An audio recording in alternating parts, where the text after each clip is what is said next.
refait l'actu avec vous. On refait l'actu avec vous. On refait l'actu avec vous. Royal FM. Le lundi, le mardi, le mercredi et le jeudi de 18h30 à 21h avec le Duc Roger qui est de Kiki. Salut, je suis le Duc Roger.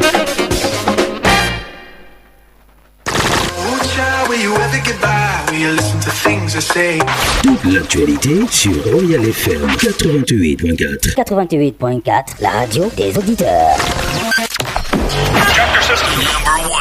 Royal FM 88.4 offers you political, economic, cultural and sports news. Don't forget the music.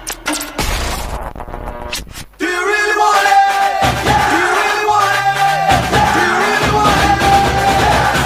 Join the sports desk of Royal FM for Sports Hour. Sports Hour is a sports program in English in which we give you a full dose of sports news, interviews, commentaries, reports in Cameroon, Africa, and the world.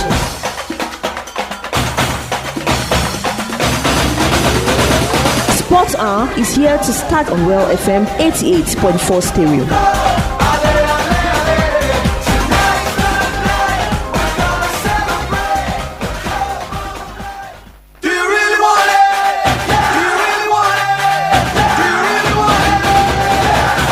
Join the sports desk of Royal FM for Sports Hour. Sports Hour is a sports program in English in which we give you a full dose of sports news, interviews, commentaries, reports in Cameroon, Africa, and the world.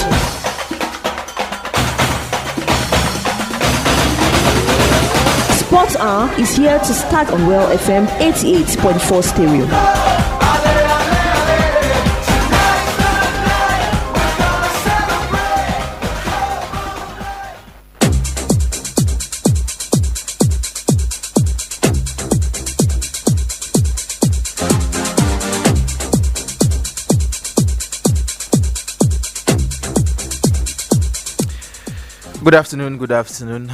Good afternoon again from us here at the studio. My name is Biwa Brian. This is Reality.4 FM, and signing in is the program Sports which comes up every Wednesday. On today's edition of the program, we'll look at that final semi-final fixture coming up today in North America. I mean, the big question is who is going to join Spain in this year's edition of the final after the elimination of France. Away from there, we're equally going to look at football back at home, notably the race to qualification for the Elite Stool Championship is going to begin the days ahead, where they have the draws for the 2026 edition of the National Interpols. 12 teams who compete in two different pools, but then who stands a better chance of making it to that stage of the competition to the Elite Stool Championship, we'll be finding out. And lastly, we have the Women's African Cup of Nations. It is 11 days away from today. Cameroon is already stationed in Casablanca, where they are set to compete against Ghana, Cape Verde, and Mali for a spot in the next round of the competition. We're going to have all these picks on today's edition of the program, who together with our analysts we are going to discuss and see how it is going to go. Before getting to the program proper, I invite you to take a listen or to enjoy this gospel interlude. I'll be right back.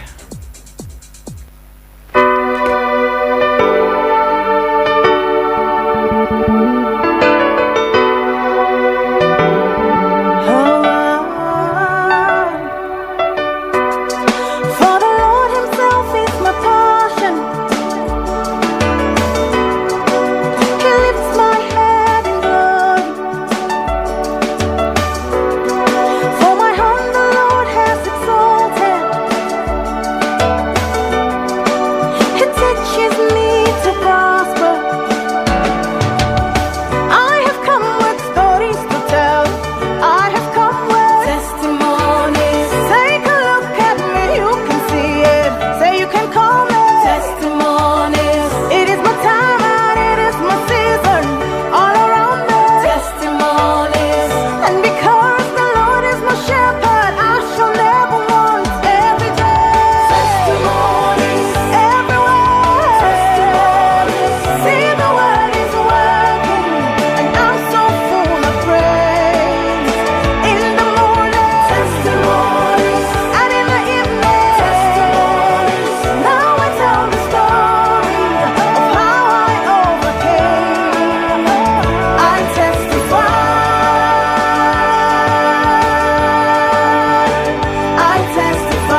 before we go ahead to walk into today's edition of the program, definitely as it has been a tradition here, we'll take out some time to talk about the mutual assistance and the solidarity program, which of course is good news to everyone who is listening and everyone who is already knowledgeable about the mutual assistance and the solidarity program. So we are just coming from the 6th edition, that is MASO Act 6, where a lot of mutualists benefited from several cash prizes. I like to use the word benefiting. They benefited and they did not win. They benefited from the hand of God. We had persons who were raffled out for the villa houses, people who were raffled out for various cash prizes ranging from 100,000 to 250, 500, 750, 1 million and 2 million CFA francs. Yeah, all different brackets that people were raffled out on the day of the raffle draw ceremony, which took place at the Ahmadu Ahidjo Stadium. Now the doors are open, but before we go further to talk about MASO Act 7,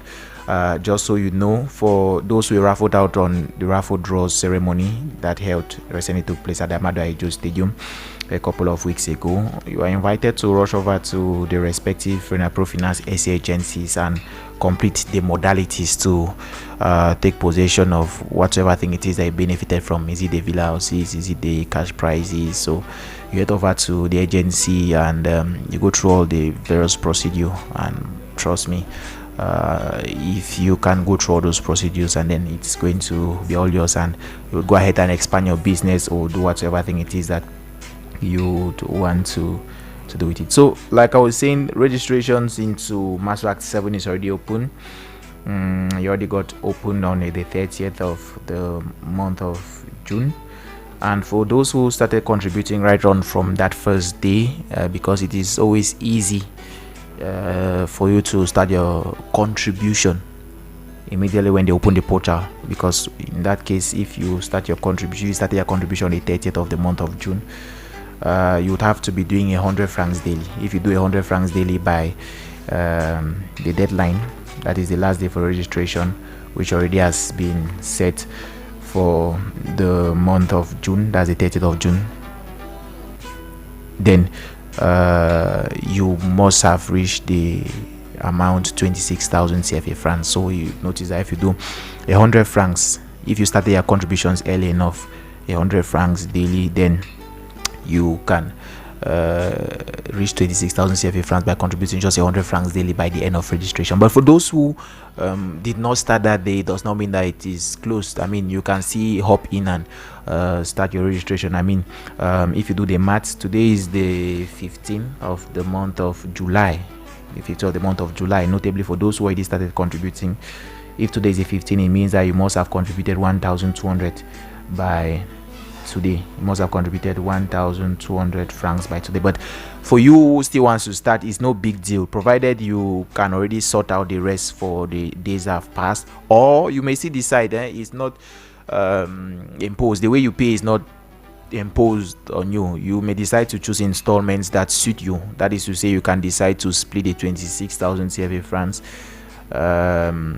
and pay on monthly basis. You can decide to pay on weekly basis. You may decide that, okay, I'll be paying 2,000 after this, I'll be paying this after 1 week, I'll be paying after every 4 days, I'll be paying. Or you can even still say, I would go ahead and pay the entirety of the 26,000 CFA francs at a go. So it all depends on you. There is this laxity you choose, the frequency at which you would want to be making the payment. But the most important thing here is that by the end of the deadline, that is by the time registration is ending, they are closing registration, you must have contributed the entirety of that money.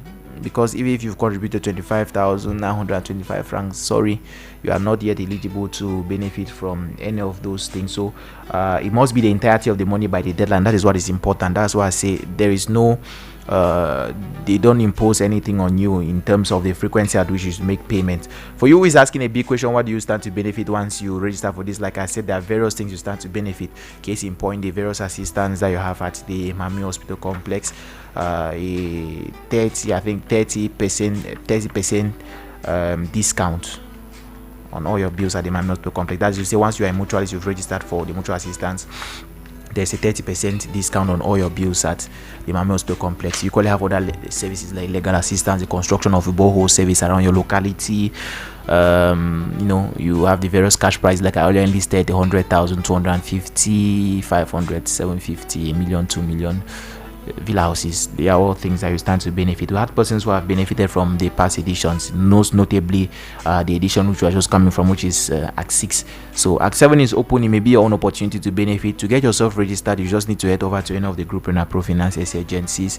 You can equally come here to Royal FM. Registration portal is equally open here. We are located at Sapem in Bowman. We call it in English a Firefighters Brigade. You just get around and you would ask for Royal FM, they'll lead you and you can easily get yourself enrolled for the mutual assistance. So the process has been made very easy, and as long as you abide to the contributions protocol, as long as you are able to do the entirety of your contribution, trust me, it may just be an opportunity to win off something, to benefit from something big, just like people had benefited in the previous edition. So for more inquiries, you can dial the number 640-613-842, 640-613-842, or 671-157321, 671-157321. With those numbers, you can call to get more inquiries on the mutual assistance and the solidarity program. RENAPRO offre Masso.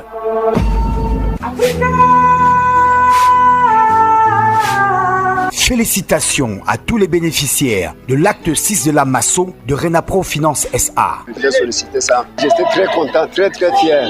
C'est ma première fois de souscrire à Masso. Ma femme vend les arachides. Donc je vais chercher à acheter les sacs des arachides. Je vais rembourser 10 000 francs par mois. M'aider à envoyer mes enfants à l'école. Tellement fier, je suis fier. Quand je fais dans les transferts de crédit, les dépôts, je augmente mon capital. Si quelqu'un vient veut un bon retrait, je peux le faire. Le message, c'est que si quelqu'un est sérieux, il suit Masso. Moi, je ne m'attendais pas. Je suis très émue avec ce tirage. C'est ma première année. Je suis dans le commerce. La Masso est bien. Parce que même j'ai essayé, je ne m'attendais pas. Et comme j'ai pu avoir ce lot, j'encourage tout le monde de suivre mon examen. Un sentiment de joie. Il faut que des actions comme celle-ci se multiplient pour que davantage qu'on puisse en bénéficier. C'est Dieu, c'est pas autre chose. J'ai demandé à Dieu que si vraiment il me coupe, au plus grand souhait, c'est qu'il me donne cette maison. Ça fait 6 ans que moi je joue au Masso, je n'ai jamais gagné. Cette fois-ci, j'ai demandé seulement la maison. Je suis très content. Merci à Masso. Qui sera le prochain bénéficiaire de l'acte 7? Rendez-vous auprès des différentes agences RENAPRO Finance SA en vue de procéder à la souscription et d'effectuer vos cotisations et être heureux bénéficiaire dans les prochains jours. À la Masso, vivons simplement nos valeurs africaines. RENAPRO offers Masso.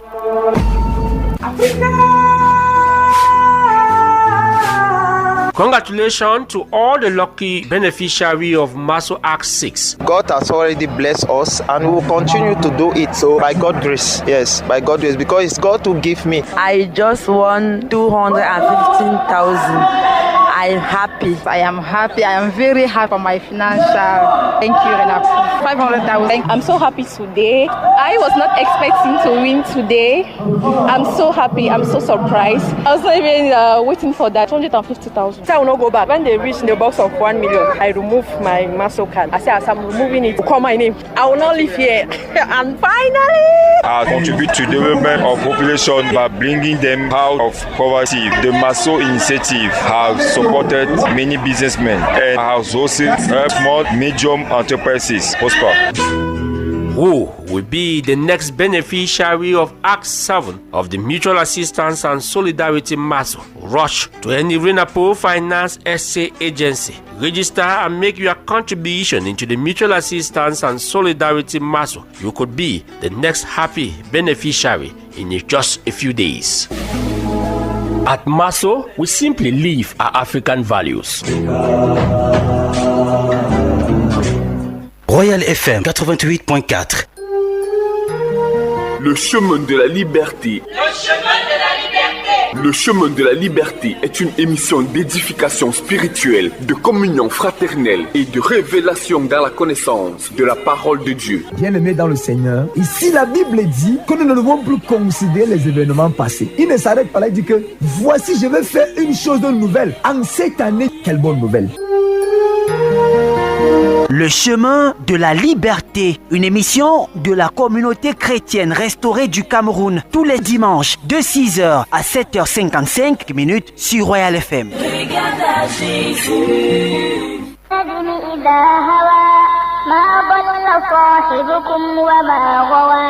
Tous les vendredis de 18h30 à 19h55 sur Royal FM, écoutez La Voix de l'Islam. La Voix de l'Islam, une émission basée sur le Saint-Coran et qui vous parlera de fond en comble de l'abandon et de la soumission à Allah. Mes chers frères et sœurs en islam, que la paix, la miséricorde et la bénédiction d'Allah soient sur vous.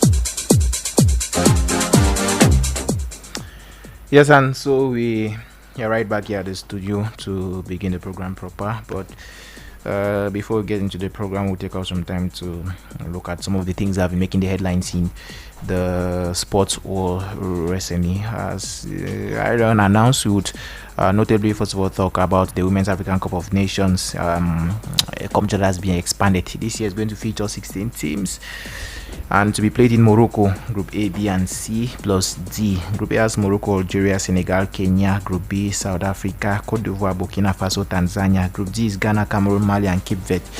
And then Group C, Nigeria, Zambia, Egypt and Malawi. The competition will start on the 26th of this month, which is mathematically just 11 days from today. And Cameroon's first game is going to be against Mali on Wednesday, the 29th of this month. For the competition, still we have 3 Cameroonian referees who officiate, who have been selected. Aline Guimbang, Changti Innocentia, who was the best female referee in Cameroon during the Ballon d'Or ceremony organized for last season. We call her Fateza Monkarino, who is a regular in this competition, officiating in several competitions. She's going to be in the mix of Aline Guimbang, Changti Innocentia, and then Ates Zambong Karin. Away from there, we have the National Interpools, a football competition that is set to promote teams into the Elite 2 Championship. We have 2 groups. It used to normally be 10 teams. That's 1 team from each region. But then this year, there is modification, and so there are 2 extra teams. It's going to be a total of 12 teams. So we have Union of Douala, Elec Sports of Limbe, Epivier of Ebolowa, Mintak of Septentrion, Hemde, and Kafak Sports Academy for Group B. Group A is going to have Bafmeng United, AS Sokoto, Girondin Athletic, Center. The team from the Center region. The Center region notably does not have their champion. They are to play the final of the Interpool tomorrow. If I'm making an error, it's going to play against Carrier of Swa and Mintak of Otsanaga. Mintak of Otsanaga notably were the representatives of the Center region last time. So should they win again, it will be 2 times in a row that are representing the Center region. And for those asking, this year we have Union of Douala and Bafmeng United in the National Interpool. The format of the league made it possible. I mean, these 2 teams are just coming from the Elite 2 Championship. Bafmeng United got promotion back in 2023 alongside Isosa Football Club of Limbe. So they finished in not so good position. They had what we always call in our local plans the recorded Abraham. They had Abraham Mark in the Elite 2 Championship. So they will go back to where it all started and fight for a ticket. If they don't finish first or second, then they would have to kiss the Elite 2 Championship goodbye and go to the Regional League. Away from there, we have handball, where we have FAP, who represented Cameroon notably recently at the African Winners' Cup in Kinshasa, the Democratic Republic of Congo. FAP boys, they finished vice champion after losing to Etoile of Congo. And then we had FAP girls, who finished third after winning the 3rd place classification game against Heritage of the Democratic Republic of Congo. You could have other amazing news like Emmanuel Esimi was making waves out of the country with his club side Sporting in different competitors. Notably, yesterday he won in Budapest. He finished first in a race there in Budapest, adding to his long list of victories recently. Cycling as well, where we have Jordan Kandem, who won the 4th edition of the National Mountain Bike Race held in the Mefu and division here in Cameroon. We equally have other stories, notably in the World Cup. We know the unfolding, so we are going to take it gradually and joining me in the studio to have these conversations on these topics. First, we have Evans. Good afternoon, Evans. Evans Williams Jobati. Mr. Evans, good afternoon. Good afternoon to you, Biwa Brian. Good afternoon to all the listeners of Real FM. Your brother is not here today? I don't actually know, but I'll try to inquire from him and to know why he's not here, because we had a lot of things to say. Well, in a way, well, though it would have been good that we have different opinions, people will share different opinions, but I think that in a way I'm happy because I know the fury that it would have brought if the two of you were here. I mean, two people from two different camps. It's usually not easy to manage you both on. Yeah. Next to Evans is Franklin Wanchin. Happy New Month, Wanchin. Oh, the month is already a mid-month. Good afternoon, Wanchin. Welcome. Good afternoon, Brian. Good afternoon, Evans. Evans said I'm not his brother. Hey. He's expecting to see David. Okay, no problem. Maybe he's talking about his twin brother. Good afternoon to all our listeners and all the lovers of Sport R. I wish everyone a happy midweek. Good afternoon to my fellow brothers in the neighborhood of Obili, especially the players and fans of Soya Boys FC who are currently participating in the Soya Boys. Yeah, Soya Boys. I always used to wonder, like, how do these names always come about? I mean, names of these teams. Okay, I've heard. Okay, let me just talk about Soya Boys, the one that I know very well. Actually, Soya Boys was originally a sporting club. That is, these were some guys from Boy Division who came together who were doing this soya business. Mm-hmm. But they're based here in Yaoundé. They are based in Yaoundé. Okay. So most people who do all this business are from that side. Mm-hmm. So now they created a team. They call themselves Soya Boys. Oh. And now gradually the team has grown up to the level where at times I even wonder how are we going to make it. And if you want to look at it, it's even a good way business-wise, because I mean they are coming together, knowing each other. It's something that will bring them together. There are so many things that they do together out of playing football or out of selling the soya. Now, one thing I would like to get from you, I mean, this holiday period, and just like you are talking about Soya Boys, it takes me into somewhere. You know that this period, there's a lot of 2-0, Interquarter. If you go to the Northwest, I don't know whether that's how they call it here in Yaoundé. I think they prefer to call it 2-0. Why there is Interquarter? I don't know why they play Interquarter here besides, because yes, they play it. They actually call it 2-0 is a weekly something or a but is it necessarily Interquarter? Because they call it that Interquartier. Yeah, people call it Interquartier here. I've never really followed one from here. Yeah, that is it. I've seen that in some villages around here. But now most of the people here in town, they do play interclubs. They do play interclubs. So the issue of Interquarter, is it a good thing to you? Yeah, I grew up in a village where football is very, very valued. I'm very, very proud to say that from Car.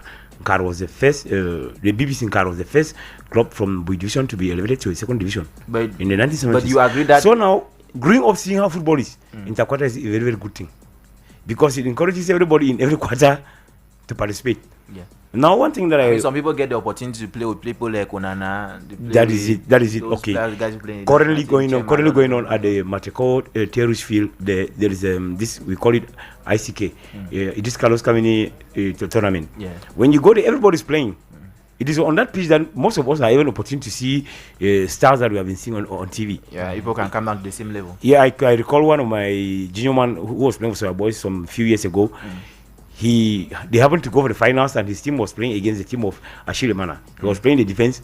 After the game, despite the fact that he was defeated, that the team that they lost the finals, they were all happy, and the guy really took pictures with Ashile Mana, saying that he was a baby when he was watching him play. But permit me to cut you. I really don't know how those interquarters do function here in the central region. I'm a little bit familiar with them in the southwest and the northwest, and I know that at some point it is barbaric. It is about this time last year, Evans. I forget his name. Aisu, a certain player in Northwest who passed. The time is 3 p.m. With Beam, you are eligible to call a favorite number on any network at cheap price. Dial #200# or go to Max It. Yes, I was saying in the Northwest, it's a little bit more extreme. More extreme even than the Elite One Championship. To think that people go the barbaric way just because they want to win. Like I was saying, there's this player, Raisu, I'm forgetting the exact pronunciation of his name. He passed because he played football. He played the second interquarter. He had a swollen leg, or there was an ulcer, something of that nature. It did not get healed until he died because I'm also forgetting the injury. name. I'm also forgetting the name. The guy played in the all tournament. Yes, he's a very popular player in the Northwest. At the CBC field in Bamenda. I recall the incident very well. And all stories point to the fact that it is because of the interquarter. Because it is after the game. It is after the game that he developed that injury. Nobody, no doctor could tell what was wrong with that injury, and that's not the first case. Okay. I think I can get what you're trying to say. So I'm just looking at the pros and the cons of the interquarter. That I'm asking is it important because now, okay, we are playing the Cameroon Cup in the Cameroon Cup. The preliminary stage of the Cameroon Cup is on, but then we have elite players. There's Interpol around the corner. We have elite players who are playing their interquarter. They are playing the interquarter. They'll play interquarter on Wednesday or Monday, Tuesday, Friday, Saturday, Sunday. On Saturday or on the weekend, they'll lace up their boots to go and play the Cameroon Cup. Yeah. To me, interquarters are very important because that's where the talents are really groomed. Okay. And you see most of these players, elite players who go back to play in the interquarters, most of them go back like giving back to where I come from. Giving back now. That's what I have. Now, I have a little problem there, frankly. Now, when the season is going on, a team like PWG, you heard our players went on strike. Yeah. Salary woes. Yes. Good. They were salary woes. Apparently, how do I call it? Money crisis. Money. Financial crisis. Thank you. Financial crisis. Financial crisis. But then nobody, let me not say nobody could help, but I'm assuming that too many people did not help. They always say it is a community team. That's what they always say, right? Yeah. It's a team for everybody, not owned by an individual. But now, okay, these communities or these people who claim that it's a community team, they don't do injection, they don't inject in the teams. But when the season is over, they bring that their money. Those guys who are in Dubai, who are here, they bring their money and they organize interquarter for 2 million, interquarter for this million. And most of these players go there because they say, when I talk to some players, they tell me that I even wanted to bring one of the players on board the program today. They will tell you that they pay interquarter. Elite one of you pay rich interquarter. I don't think that is because... So, don't you have misplaced priorities? I mean, if you inject that money for interquarter in these our teams, our league will be better. These teams will be better. The league will be better. Look at Fortuna and Full Azul. They sweated this season. Why? One of the reasons is financial crisis, only in the central region here. But how many players have come from their respective clubs and have done injections into local matches, local competitions? Millions. That if this money was injected probably to help these teams, it would have kept Fortuna and Full Azul in the championship. Now those two teams have been relegated. Only Canon Sportif is left as an Elite One team in the whole central region. It's a type. Well, if I'm to say anything about injecting money into the elite teams, so you still stand because you were saying I was going there because you were saying that it is interquarter is a good thing. Yeah, it's a good thing. I'm coming. Do you know that when there's this ego that is in Cameroon, I don't know whether it is dying out or it is still there, where a team manager, you recall that there was a moment that people said that these teams are their personal properties, right? Where a team manager will be like, if you bring money, he will feel like you want to buy his team, you want to take his team. So that ego is pushing people away from doing that. Okay, I'm saying so because I don't want to call anybody's name. Because someone, so most of the clubs don't want to open shares. That is it. Yes. Someone said that he came and proposed his business to a club here in Cameroon that, okay, this is what I do out there. He's based in Japan. That if the club should accept, he'll be supporting the club with this money, and now they can be doing this to advertise his business and all the like.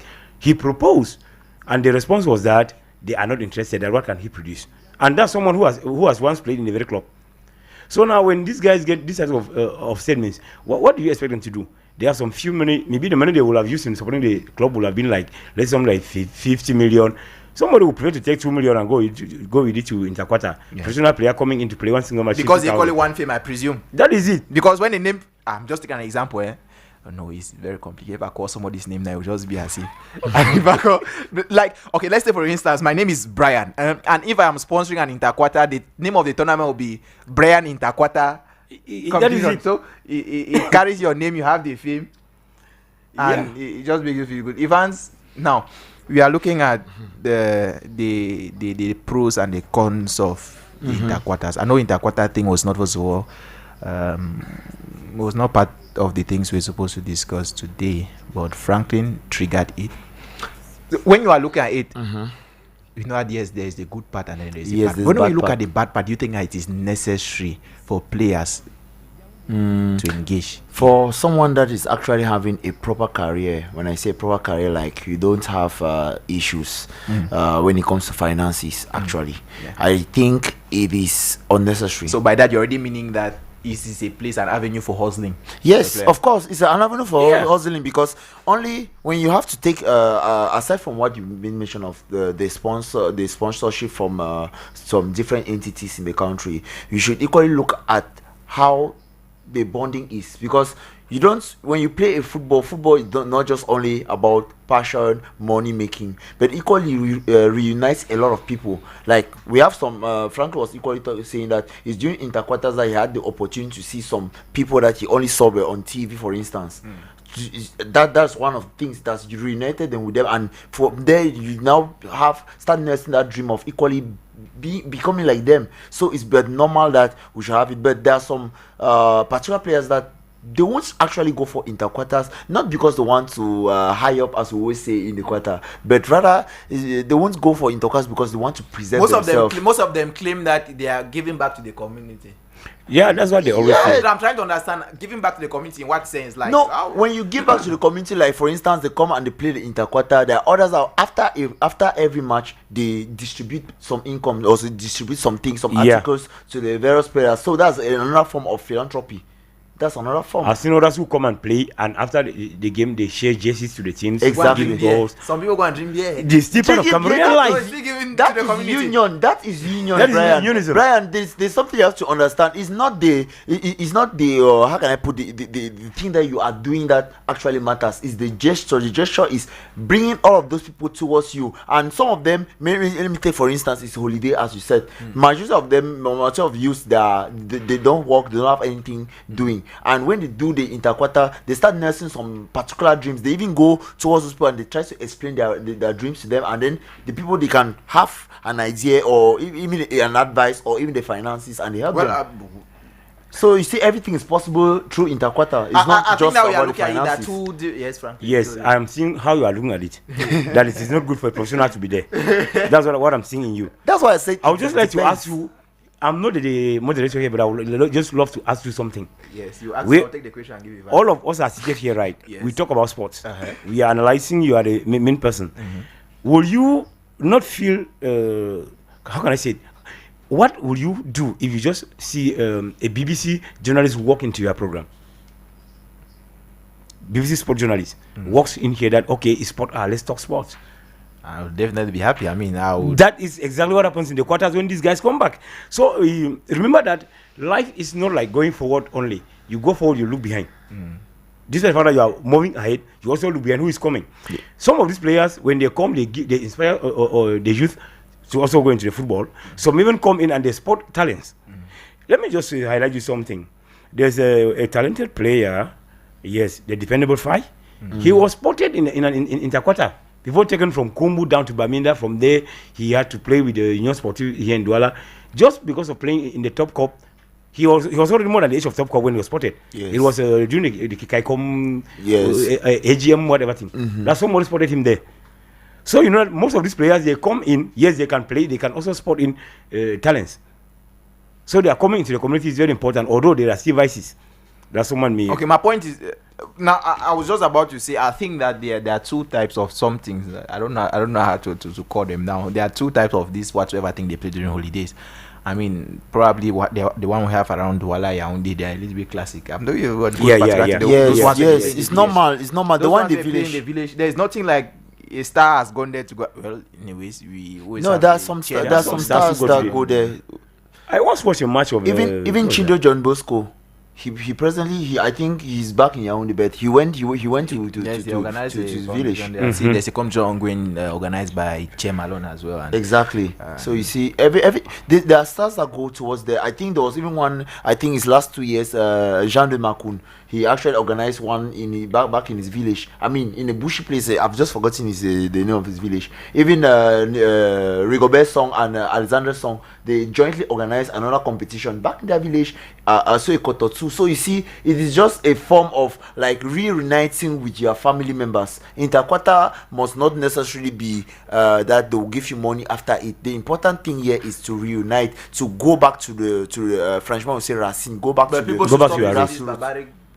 No, the barbaric part comes when. Oh, that's the quality part of the game. It makes it enjoyable. We are in Africa. There's something. Okay, the barbaric. You mean the barbaric where somebody will play today and then the injury I don't know. comes? That's what I'm asking. Is it part of it? Does it equally make it? That belief that you have. I know what you are trying to talk about. That maybe the juju was thrown on him. Is that what you are trying to say? Those are things that occur, Brian. But does that not happen? We cannot say it. We cannot judge it. We cannot say it. All of us is in here. Everyone knows where his shoe is pinching. I might not tell you mine. And tomorrow, as I'm going out there, the pain increases. They will not turn back and say, I was with you. Frankly, let me just take a good example. We know that the World Cup just began, right? We have Nigeria that do not perform. But I will tell you that all Nigerian superstars, I'm talking about all the victors. I'm talking about the Victor Osimhen, Victor Boniface, and all of them. They actually went back to their villages. And you tell me that Nigeria, they don't have juju. They have juju, but they went back to their village and they were playing barefooted. No. Even of recent, we saw Jules Koundé. I'm talking about Jules Koundé going to Benin, playing barefooted before going back to Barcelona and playing a Champions League game. Was he injured? No. That's why we say we cannot judge such things. Even I think presently now we have this France Cote Ivorian superstar Amad Diallo. He is currently training with the youth of his community. And one thing is that you should not take one particular case and generalize it, because many are doing that and nobody's being harmed. Exactly. So that's why I still repeat that maybe he had something that was disturbing him. Master, you will explain there are no evidence. I think it's better. So you people want to tell me that you know more than people. Everybody is saying, even people who played. Then you go and play a football match, you come out, your leg is swollen, and that's all. I just told you something, a practical example. Okay, no, but wait. Anyways, I for one, I don't first of all believe in superstition. In I don't. Right? Yes, I don't first of all have all this. Yes, because if we ever believed in him, Ghana would have been the one going for the finals. You believe in it? I don't believe in that. Football we don't believe football is on the pitch. If it's that there was all of this, we are not refusing that we're Africans, but we should equally confirm that football is hard work and training. Once you miss all of that, you start accusing. So all those things that always come and do is just mind games. All those are for those who believe it. But in general, football is played on the pitch. You can point accusation fingers at other things because of frustration, because of your situation, but football is being played and won on the pitch normally. It's not even about only football, because today we see even those who are into arts like music and other things, they do certain things behind because they want to become stars. Yeah, we hear those The truth is that every talent needs a coaching. Okay. If it is well groomed along the line, the talent will shine. There's nothing like Grima, whatever thing behind. Nothing. Okay. Hey, let's move to our topic. Okay, very interesting. Anyways, that was the whole Interquarter thing was an answer, but I think I'm going to look better into this Interquarter thing. I'll bring next edition of the program out. I'll see to bring some players and ask them why they like to play Interquarter. I think it's better. From there, we'll have a clear mind. I would bring. We haven't talked this. Before Onana left from here, there's a small piece behind our house here in Obili. Whenever Onana is here and there's a competition, he chooses his own team. He plays. Many people were expecting him to be a goalkeeper or whatever thing, but he always plays his defense, the nine shirt. And there was a year here, 2017, that the Onana, Jack Clinton, and Five Collins, they came and played around 4 matches in that competition. This very community tournament. They were there every day playing. So it's not like there's anything like Grima in this thing. It's football. And one thing is that when these guys are in the pitch, you see someone that used to play as if he doesn't want to play, he will be trying to prove himself. Because you know where you are. Yeah. So to me, it's not a bad idea. Okay. we'll just talk some more about women's football. Evans, the women, Cameroon is going to the Women's African Cup of Nations. First of all, if you want to be truthful, qualify by mistake. Yes, that's true. No, that one is not even qualify. In fact, we were included. Yes, we didn't qualify. We were included into the. They just say you come and play. Yes. So now, when you look at all the things that they have done in the name of preparation, I'm going to name some instances. The very first thing is that they made away with their coach, Jean-Baptiste Bissek. Yes. And they never appoint a coach up until recently when they brought Valerie. No, Valentin. Valentin, yeah, as a coach. Who is, I don't know, I don't even understand the appointment. Maybe it's because it's French. There is a white man. Yeah, I saw a white man there. I don't know his name. I don't know. Apparently, he is the coach. He is the one who is the coach. If I don't know how to explain, he does your work, but he's the coach. She's also the coach. I don't know why they did not just put him coach and then put her assistant.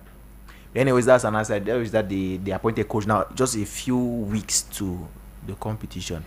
Now they got into camp prepared, and if I'm not making an error, they've played just one friendly game. One friendly game. They made the call up for players into the team, and their omissions, which have not gone unnoticed. Yes, we always spoke about that. The polemics equally. Some players who left the camp. Yes. And finally, now they are going to the competition. In all honesty, do you think that they are ready?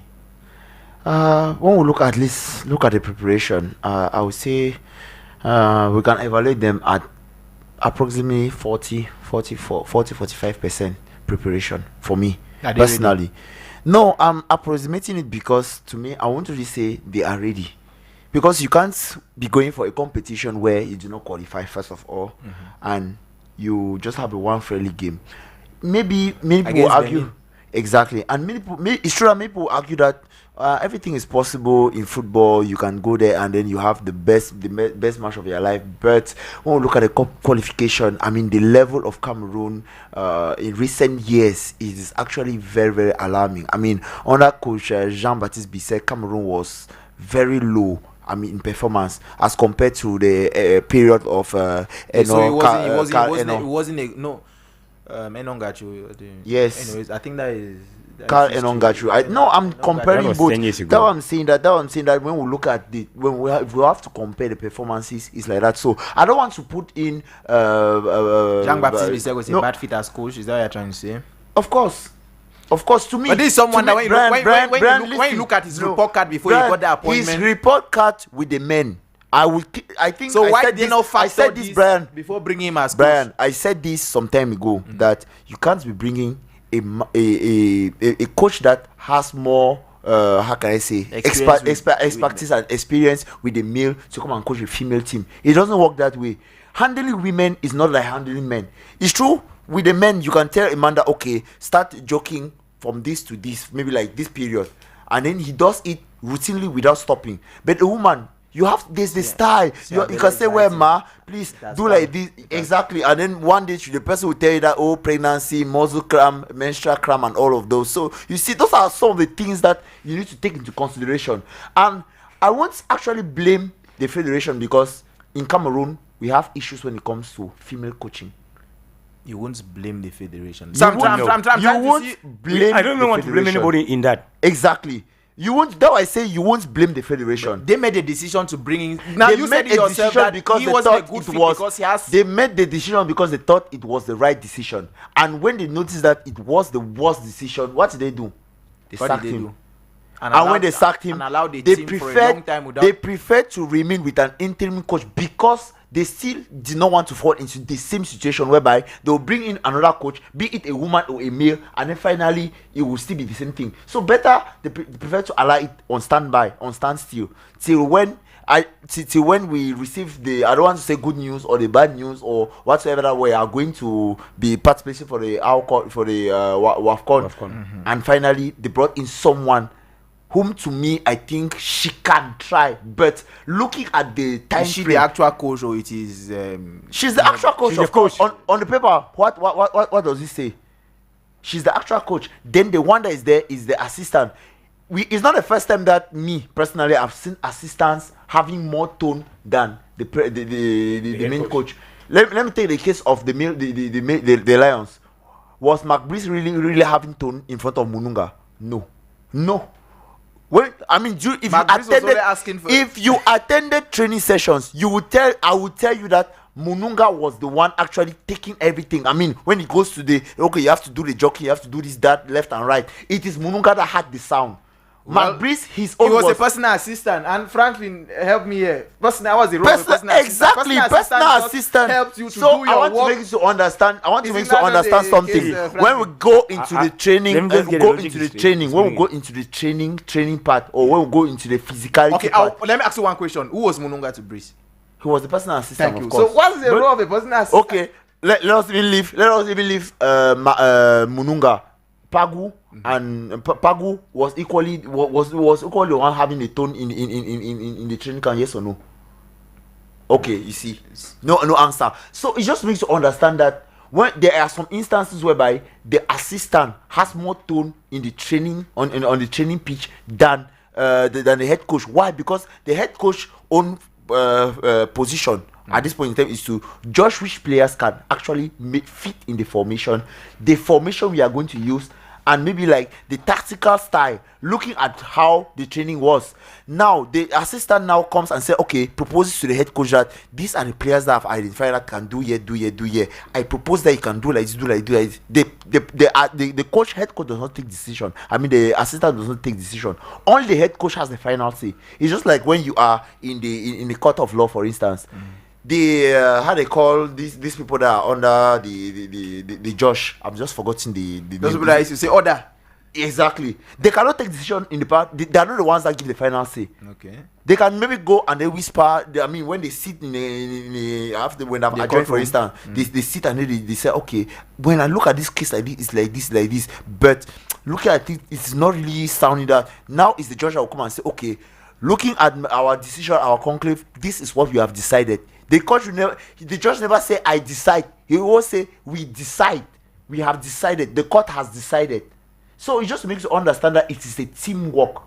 It's not whosoever is leading or is the head coach or whosoever. But anyways, is the what I'm taking from you, I just want to make you understand, Brian, and the listeners, that it is not whosoever takes the team to Morocco that will have the image. If it's that they perform poorly, they will say the national team has failed us. If it's that they perform good, they will say the national team has won our hearts. Simple. We don't want to start attributing how can I say blames before even playing the games. It doesn't function that way. So what I'm taking from you is that they are not ready. I will tell you they're not ready. Look at the time frame. It's because of the time frame that they're not ready, actually. Have we lost interest in women's football in Cameroon, frankly? It's not like we have lost interest. It might be coming from a managerial point of view.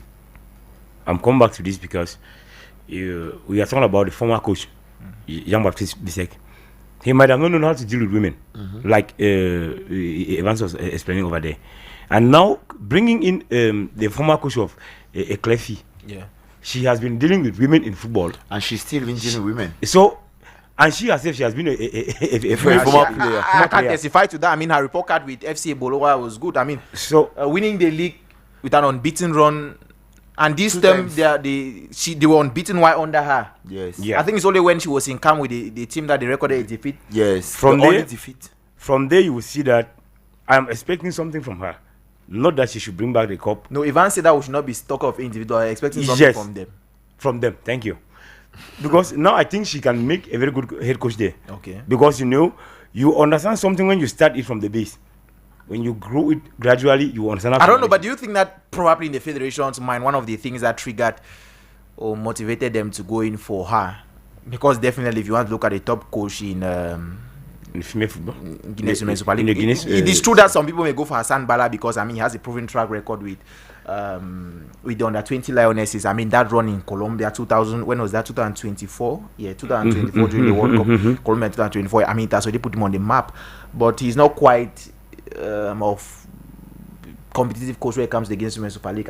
You would rate the likes of I forget his name, Nzana, who was there with Lekie, and then before. So do you think that what probably motivated the federation to go and bring Ngele is because first of all they went and brought Pagu and he did something with the men, so they are like, oh yeah, if we equally get the best from the Guinness Women's Super League, there's a chance to dream. Okay. Gradually, it's like you are understanding way. No, it's a question. I'm just asking. Do you think that is what was well? That was when I started looking into that issue, I thought maybe that was what the federation was thinking. And you see that she's training a particular set of players that. They used to tell me something. We used to say something when we were young that every day no be Sunday. Oh, every day no be Christmas. Yeah, it happens. When Cameroon was going for the 2002 World Cup in Qatar, everybody was like, "What can the former captain do?" That is only they shouting, hey, run. But now it happened to be one of the best of the World Cups in the last 4 that Cameroon has attended. Playing, losing only 1 match and winning two matches. It happened to be like the 2022 game.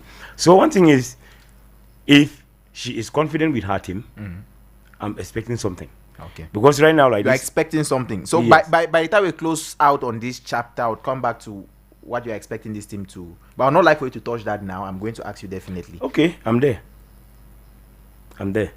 So to me, I think that the federation is having a particular, because when you look at from what is happening, maybe gradually with time, all our national teams will be headed by the citizens. Maybe gradually the federation is trying that way that we can make everything inclusive at the national and the international levels. Because when you watch, there was a moment here that when you look at a team like Senegal, I'm very sorry that this time around the federation is having some issues. When you look Senegal, when you take from last year and fall back like 4 to 5 years ago, you realize that the Senegal was a very strong football powerhouse in Cameroon at all levels. There's a year here that from the Shan, guys, they were female football. It's almost a similar thing to Morocco. I think Morocco, they are world champion under 20. One of those under it's under 17. Under 17, one of those youth categories. And just like you are saying, Senegal too. Yes, they chant everything from the youth. When you look keenly at how that thing operates, when you go and check at who are people managing the teams, you realize that these are local people who have been with those local people. These are people who understand the system very well. Yeah. These are people who have been part of the system. So now they know what they want. So to me, so probably we don't know what we want. Right now, I think that's why I asked you the question. Have we lost the interest in women's football? Back then it was difficult. The Super Eagles, is that it? The Super Falcons of Nigeria. The Super Falcons of Nigeria always a thorn to our flesh. I cannot count the number of times that we've just want to dream that yes, we are going to get something good in this competition. Boom, they stand in our way, they beat us, and then we're always comfortable. We're always known as the two giants of Africa. Yeah. Both in women's football. But at one point, our work came crashing. We could no longer dream of that. And just like we were saying, the year when we had, I'm tempted to call it a leap year. In women's football, there was nothing. World Cup did not qualify. African Conference did not qualify. Olympic Games did not qualify. That was Virgin year. Because I think we counted something around around 13 to 14 months without a single match. Without a single game. Virgin year. And during other period, there was no injection into the team. They did not bring a coach. They did not organize friendly game. The team was dead. They did not. That's why I asked you the question that have we lost in, because now they have given us a chance of playing a competition that would not qualify you. When was the last time that those girls played a competition? One cannot remember.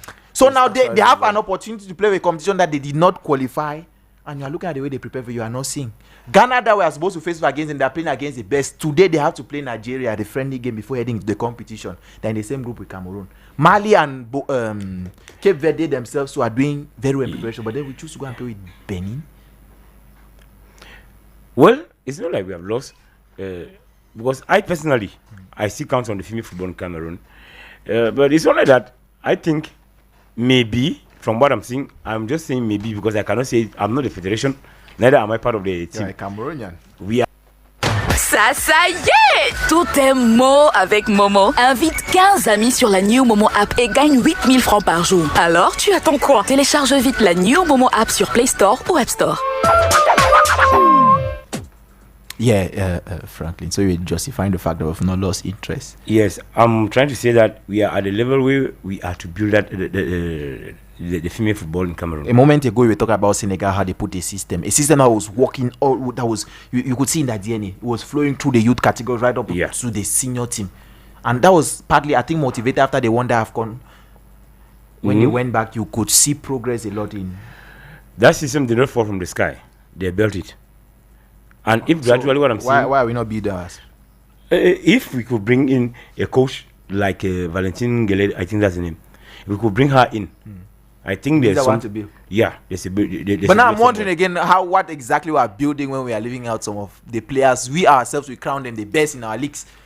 Brian, I think this is a debate that we actually had. Of recent. Evans, please hold on. He wants to hear my voice. Yeah, I want to hear. One thing I have always said in this very sport for years is that no matter how good a player is, if you have bad management, I mean personal management, do not ever expect to progress.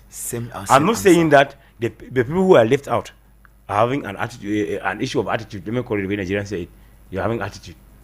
I'm not saying so. But what I'm saying is, for everybody out there that has a talent and you know that your talent needs people to promote it, there's nothing you can do on earth with a bad attitude. So I don't know what happened, but I am suspecting that attitude must have attributed to it. Because I don't see a reason, for the male in the 2002, in the male category, our player, the guy who was the best player here, although I don't know where he is right now, the best player of the championship, the man who took Ballon d'Or in that year, Samuel Maru, he was part of the team that went to Qatar.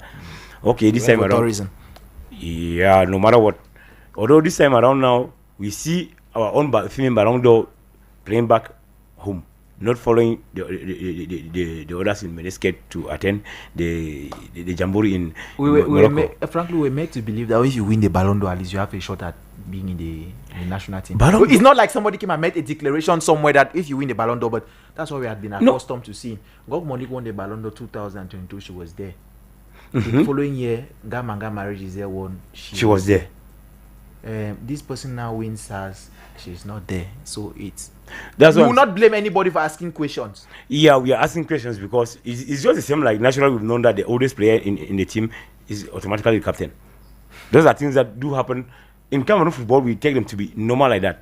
So that's why we are asking the questions. Had it been there were others who have not been included, we will know that no, it can happen.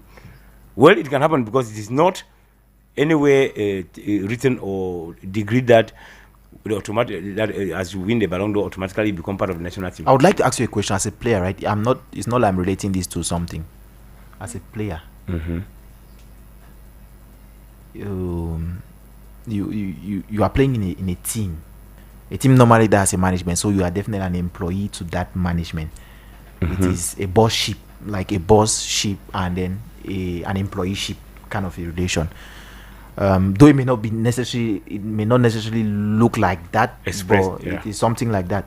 Is it right for you to not go against your, how do I put it, your rights? Because everybody has rights, but at some point there's a time when you may not want to go against your rights, and by doing so you are disrespecting. Well, what I would say about it is that in every football contract there are terms. So if you play according to the terms that are on your contract, you have not done anything wrong, because you read the terms very well before signing them. In everything that they do, even working here, you came here, you signed a contract, they gave you your working conditions, you accepted them, and you signed the contract. So I don't think that if any player goes against the terms of the contract, you have breached the contract. And now your employee who happens to be the team manager has the right to take actions. It depends the actions he will take according to the contract. Because others will say that if you do this, we'll suspend you for 2 matches. Others say if you do this with us, you are not more part of us. And in that case, you will hear of a court case coming in that you have to pay damages, that. So if a player goes against the contract, or even the management itself, if it doesn't respect the contract, a player has to react. That's why at a certain point you see teams going on strike because of this or that. Okay. It means that the management has to fulfill their own part of the contract. Evans, we were talking about readiness. Our readiness for this competition. Our first game is on the 29th of this month. That's Wednesday next week, I am presuming. Yeah. Yeah. Mali, that's our first opponent. Yes. Before I want to come back to what you would expect them from that game, the coach of Benin, we played against Benin. And we all know that generally, in a general outlook, Benin is not necessarily more of a footballing nation. I mean, I think that Benin became popular when they beat Nigeria during the qualifiers. I don't think you cannot be calling Benin as not. No. There's something that people always forget. I think some years back we did not consider teams like Cabo Verde, Comoros, and so on and so forth. Haiti too. Yeah. But of recent we have seen that these are nations that are actually growing. So we cannot be having same mentality at the 21st century as if we were still in the 18th century. There's something that you need to understand. As time goes on, all of these countries that we call small nations in football become big nations in football because they develop their football. That's as And time that as time goes on. And that is why you need to understand that we cannot say Benin is not really a small nation. It's a small nation in football. Benin, first of all, you need to know that if they succeeded during the qualifiers to beat Nigeria, that means they are equally developing their football. And I don't think they will only be developing their football only in the male section, even the female section too. And of recent, I think was in Egypt during the AFCON, Benin had to beat Cameroon. So Benin is equally a big nation. So I'm actually stopping you because of the term small nation. No, I did not use the word small. I think now the equation. This was the equation. It's better if Benin is not more of a footballing nation compared. Yes, better say compared to us. Yes, and you may even see them a small nation in football, particularly in women's football. Football started in Benin. The men's national team was about 1959. Yeah. The women's national team, they played their first official game. The women's national team 2002. Meaning that team is how old today? Is it 26 thereabout. 2002. No, not up to 26. 24. Yes, 24. 24. How old is our own national team? From the early 90s. Now the coach of Benin, where I was driving at is that the coach of Benin having played Cameroon, because the way Cameroon played the game is first half another team played, second half they changed, everybody put a second team. Exactly. The coach of Benin said that they are not ready. It's been normal. I said, what did I say here? That we are not ready due to the time frame, and you will not blame the management for doing such because they need to see everyone playing on a game. No, I'm not. You need to understand the thing here. I'm not saying it was a bad thing to play first half. Change entirety. I mean, we've seen this countless number of times. Even Pago did it with. Yes, it is only on display. Different thing. Now, where I was driving at is, it has gotten that bad that Benin, the coach, will look at us and tell us that. Brian, the important thing I will say it again. Hold on, just keep your opinion. No, Brian, let me just say it and then it goes. I will say it again. Every coach has his own opinion. Okay. Everyone. So you think he was just angry because they were beaten? It's not that he's angry. He is giving his own opinion and he has the right to give his own opinion because he faced the mighty Cameroon, and if it's that he saw Cameroon at the highest level and that's not what he saw during that game, it's been normal. But now the important thing is not the preparation. You can win the preparative match with 4-0, 10-0, and then you go to the official competition and you are unable to score a single goal. We have seen that several times, Brian. We have seen that even with the men's category. I keep on taking the fast from the men's category because let us take the good example. Ivory Coast. What did they do to France?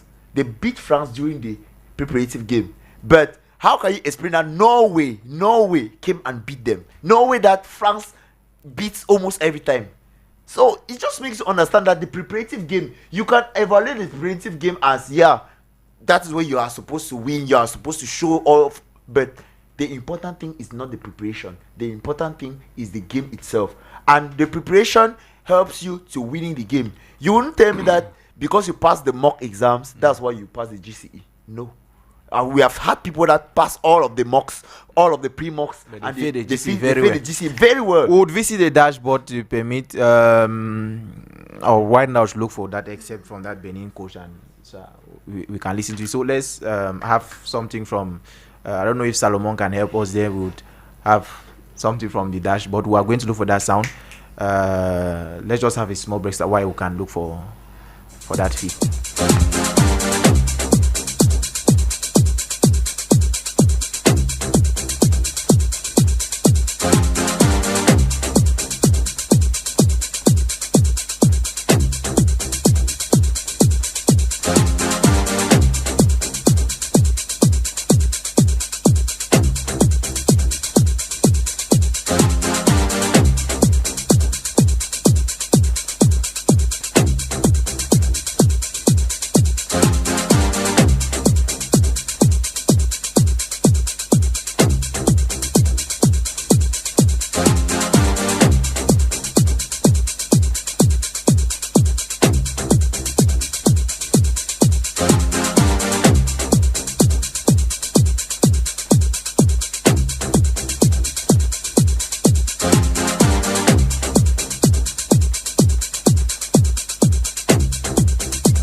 Yes, so we are right back. We have the element, so let's have it.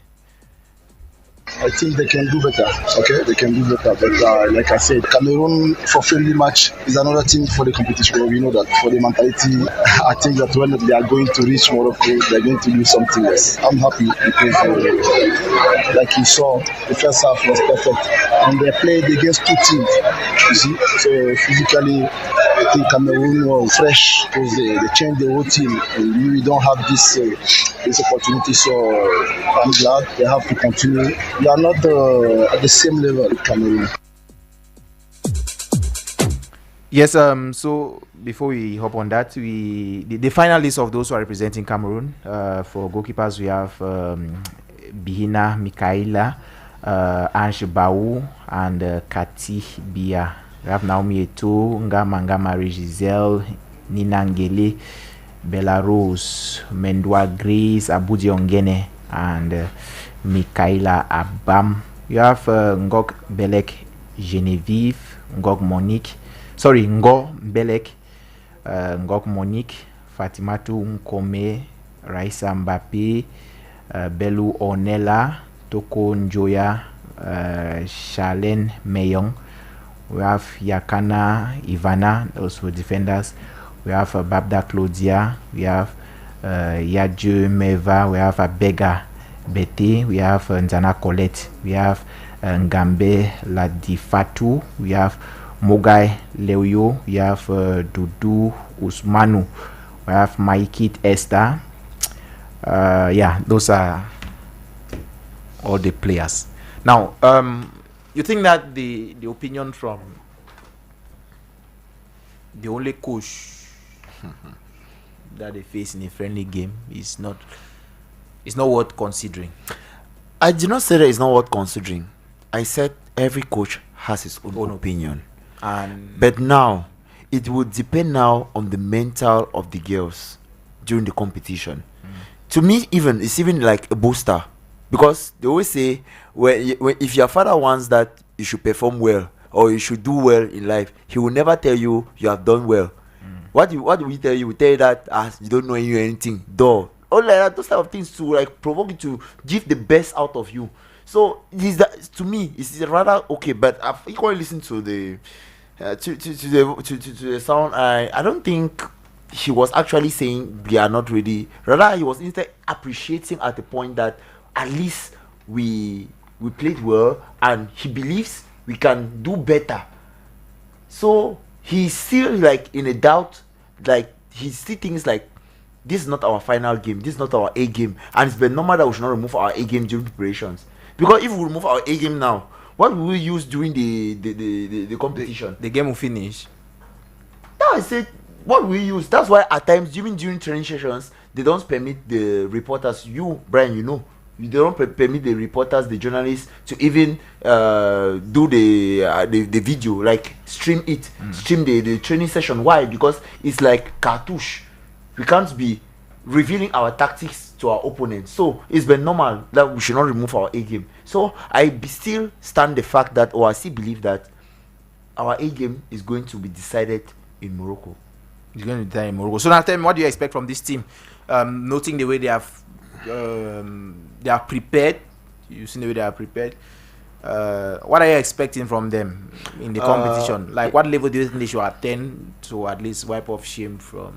I thought there's any shame to wipe. The level that I will expect for them for them to attain, first of all, is to do well during the group games. When I mean by doing well, at least we have Ghana, Mali, and Cape Verde. If we can afford to win all of these three countries, perfect. But if we qualify for the next round, that is already good for a team that has did not play for close to how many months, or we're not together in camp for close to how many months. So it will be good.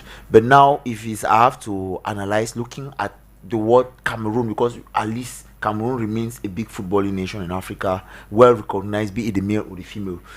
We should at least come out even around the round of 16. To me, Franklin, yes. To you, where do we need to reach to attain evaluation that they tried, considering the way they prepared, how long they prepared, and all that? I earlier said that I'm expecting something good, and if they can bring home the trophy, what is better than that? Because there's something with this team. As they are going like that, I think that we just know about Michaela Abam, Naomi Eto'o. Those are the few the few strikers that are there, right? If they can give it out. All these players we have counted are all professionals. It's not by training together in the camp as lionesses that will give out a good team. Although football is a collective game, and most of them is not the first time they are playing together. So if they can go there and make it, because I know most of the great teams out there will be saying that Cameroon they just went into camping for 3 weeks. They have been so low. They will not. If they can bring it out there, don't be shocked. We expect everything. I expect everything from them. They should bring out their best. A lion is never afraid of anything. I'm still waiting for where you think they should reach. Like what stage? Where I think they should reach? Finals. Win the competition. This is 2026. 10 years ago, we played the finals here in Cameroon. A ticket to the World Cup is equal on the line here. It's not like they've changed the format. It's not like they'll make and play World Cup qualifiers against women's football. It's so at least qualification from. At least I'm expecting them that they should at least finish among the last four. Because finishing among the last four, definitely semi-final. The ticket is there. Okay. That's fair enough. So one last thing before we go to the World Cup, the Interpools, the national Interpools, which is, in my opinion, the most difficult competition in Cameroon, the most difficult football competition in Cameroon. You are right. That's my opinion. For years upon years, Interpools have ever stood out as the most difficult competition we have. Yeah, other people may hold. Now the one this year again is coming in with some complications. Because instead of the normal 10 teams, we are having 12. Yeah, I got a I don't even know how to explain. Do you like the idea? I mean, no, I like the idea. Historic Union Sportif of Douala is going to go back to where it all started. Yeah. Okay. Do you know why I like the idea? We'll see two teams from Northwest again.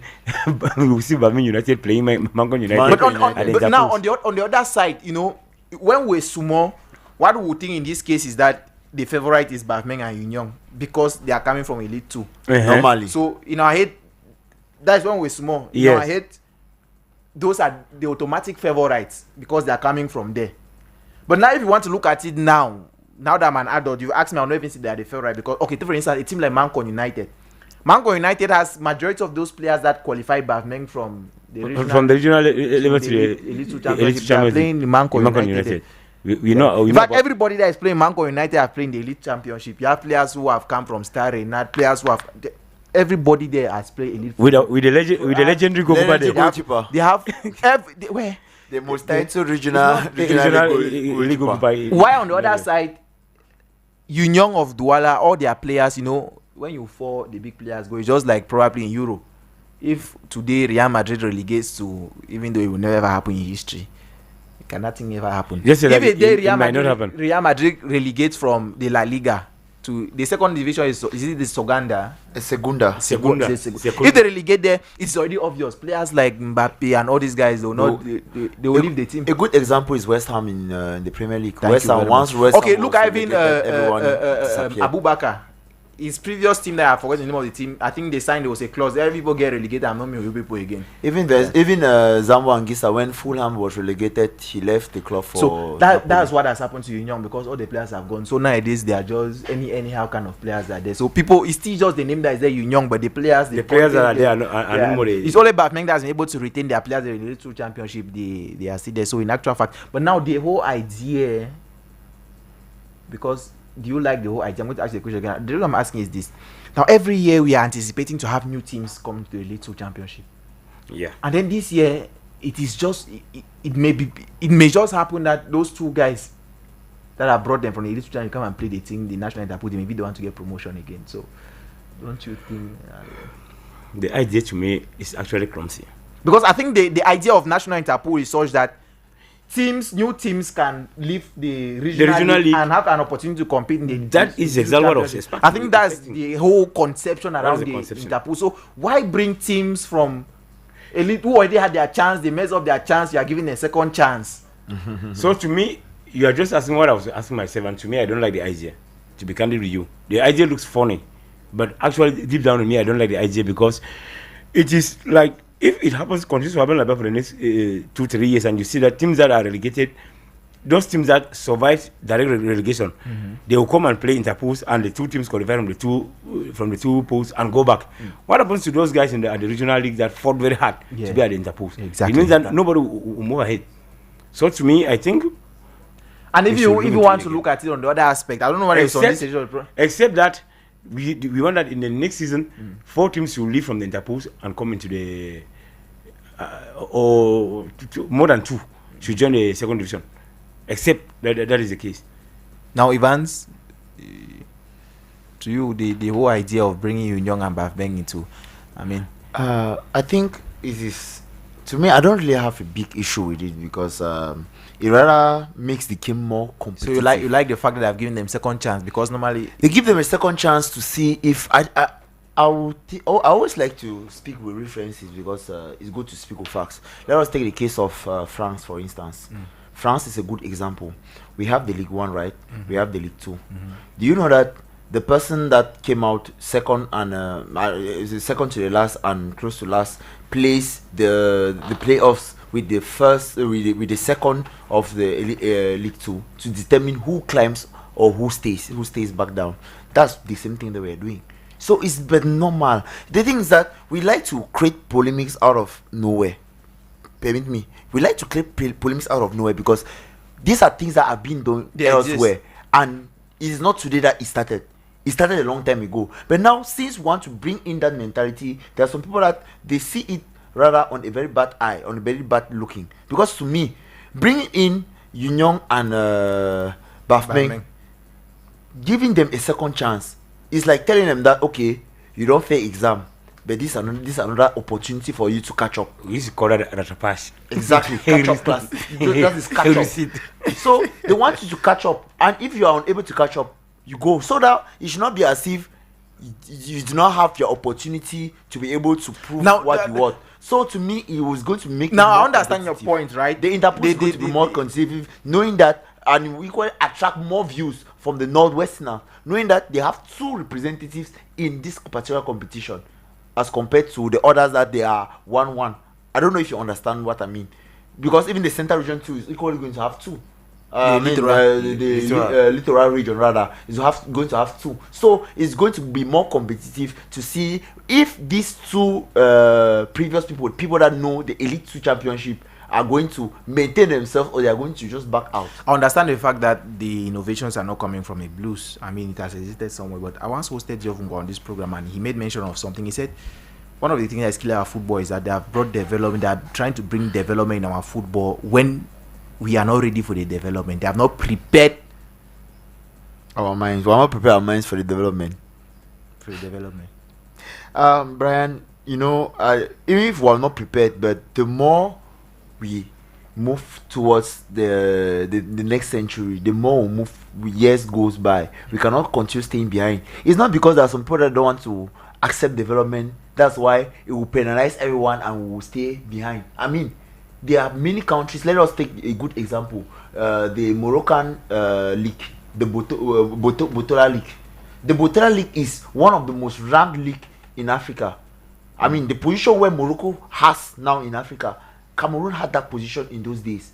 And Morocco stayed back in those days that no, we don't want development, we don't want innovation, they would never have attained the level that they are now presently now. What is putting Moroccan football at the forefront of Africa is because they have brought in a lot of investment and development. I mean, if you look at only infrastructure, that is development. If you look at only the team mentality, that is development. Even Senegal too, they have brought in development in football. And we are here talking about those that don't want development. If it was like that, then countries like Ivory Coast, countries like Morocco, you can name them, even Nigeria and even Tanzania, they will not be far ahead of us. It's because they have accepted development, and those that don't want to accept development, they put them one side and will go forward. The important thing is that the road has to pass. That is how we say in the quarter. If it's that the government has said we are going to tar this road, those people that are having those lands don't want it. They push the one side and then they tar the road. It's tomorrow that they will say thank you for tarring this road. That's what we have to make it understand, that people that they are very adamant to development, they will never accept development. They prefer that everyone to lose, and if everyone loses, then we will stay behind and will be considered as we will lose our rank, and we are only losing our rank. I mean, see FIFA ranking when it comes to Cameroon that in Africa we were either first, second, in fact the top 5. We are going down. We are already at the 5th position. Very soon you will hear that we are at the 10th position. After you keep on going down. Why? Because develop. Because there are some people. There are some. I don't want to say individuals, but there are some. I don't know. I don't know how I can describe them. There are some individuals. There are some persons that don't want to accept development, and that is not normal. If it's that we keep on relying on these people, we will keep on going backward, and while others go forward. Go forward. Okay, before we take a short transition to talk the ongoing World Cup, where that last semi-final bracket is going to be disputed today. The Cameroon Cup is on, the preliminary stages are on, and so far 10 teams have already advanced to the round of 16. We have Razia of Noon, Dauphin Academy, Aigle of Mongo, Union of Douala Epivé of Ebolowa, Creamy FC of Garwa, Unisports of Bafang, Gazelle, Panther, and Aigle of Menua. 6 more spots are left. Currently we have PWD up against Renaissance. 30 minutes of play, PWD leading 3 goals to nothing at the Bamenzi stage. So we'll just have something very short, brief from the dashboard there, and we'll transit to end up the program with.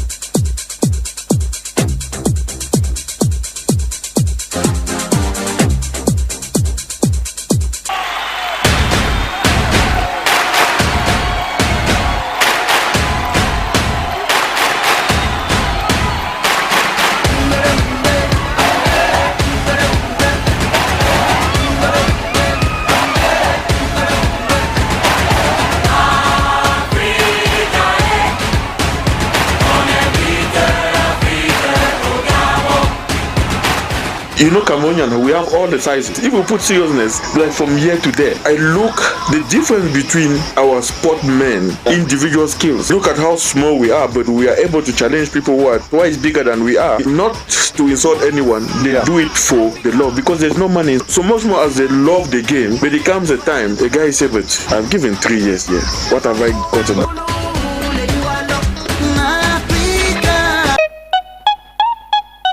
The time is 4 p.m. With Beam, you are eligible to call a favorite number on any network at cheap price. Dial #200# or go to Max Eat.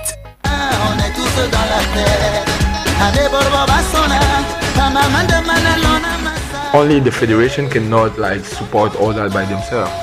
And this will attract big money, businesses, I don't know. And when you talk about where basketball is a profession, you only talk about US and France or South Africa. Even just close there in Rwanda. In Rwanda, guys are actually living off basketball. We had a plan already before coming here against all the teams we were supposed to play here. Against South Africa, against Madagascar. It's unfortunate that couldn't get the win at the end, but that's what rugby is about. So now we have a plan also set for Kenya. We are just going to continue in what we already started. We need to have a medal.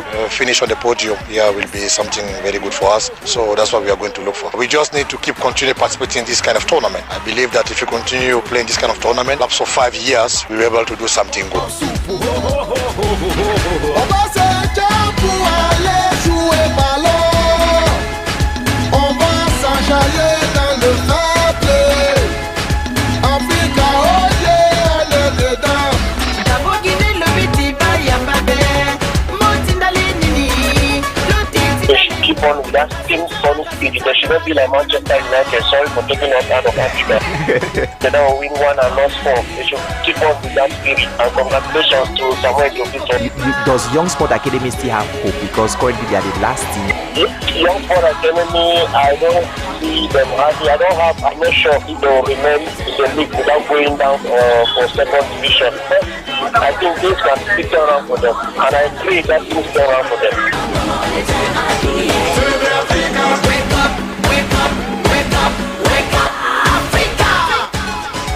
Remember in 2022, things were a little tough. That's why I had to switch from France to Portugal. At one point I had to get to the Minister of Sports and Physical Education, Mr. Mwedekombi. After discussing with him, he was like, okay, you can be a good chance of medal for Cameroon. So the states gave me some funds that were very beneficial for my preparation. He signed the document, but after some time, the payment wasn't really done. It was taking so much time and I had to call him. I remember he called one of his directors, I think in charge of finance, that I had to talk with him for them to be able to do everything possible for me to receive.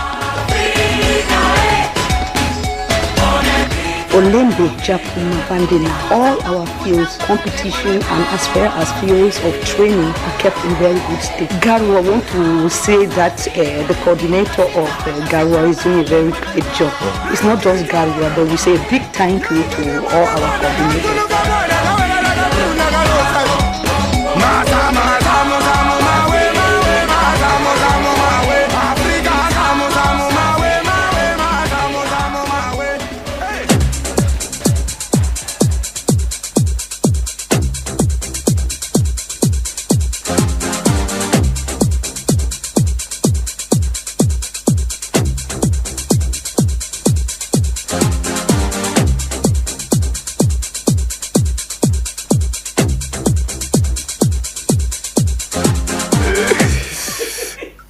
And we are right by it. We are going to conclude the program with slot the World Cup. We have the last semi-final bracket of the World Cup, which is going to be settled this evening. We'll decide who.